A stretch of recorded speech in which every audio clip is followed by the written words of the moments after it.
നിലം തൊടാതെ നിൽക്കുന്ന ഒരു പാറ, അതിന് താഴെയിട്ടൊരു ക്ഷേത്രവും. ഇത് വേറെ എവിടെയല്ല കേട്ടോ, നമ്മുടെ സ്വന്തം കേരളത്തിലാണ്. പെരുമ്പാവൂരിൽ നിന്നൊരു 10 കിലോമീറ്റർ മാറി മേത്തല എന്ന് പറഞ്ഞ സ്ഥലത്താണ് ഈ ഒരു ക്ഷേത്രം സ്ഥിതി ചെയ്യുന്നത്. ഇപ്പോൾ ഈ ഒരു ക്ഷേത്രത്തിൻ്റെ പേര് എന്ന് പറഞ്ഞിട്ടുണ്ടെങ്കിൽ കല്ലിൽ ഭഗവതി ക്ഷേത്രം എന്നാണ്.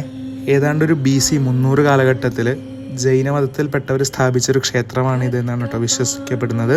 അതിന് തെളിവായിട്ട് നമുക്ക് അവിടെ ചില ശിലകളും അതുപോലെ കൊത്തുപണികളൊക്കെ അവിടെ കാണാൻ പറ്റും. അതിനുശേഷം ഒരു 9ാം നൂറ്റാണ്ടോടുകൂടി ഈ ഒരു ക്ഷേത്രം ഒരു ഭഗവതി ക്ഷേത്രമായിട്ട് മാറ്റായിട്ടുണ്ടായത്. ഇപ്പം ഈ ഒരു ക്ഷേത്രത്തിൻ്റെ പുറകിലുള്ള ഒരുപാട് ഐതിഹ്യങ്ങളും ചരിത്രപരമായ കാര്യങ്ങളൊക്കെ ഡീറ്റെയിൽഡ് ആയിട്ട് നമ്മുടെ യൂട്യൂബ് ചാനലിൽ കൊടുത്തിട്ടുണ്ട്.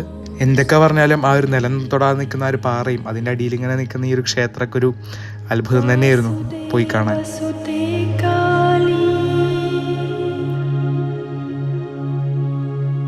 वासुदेव सहोदरी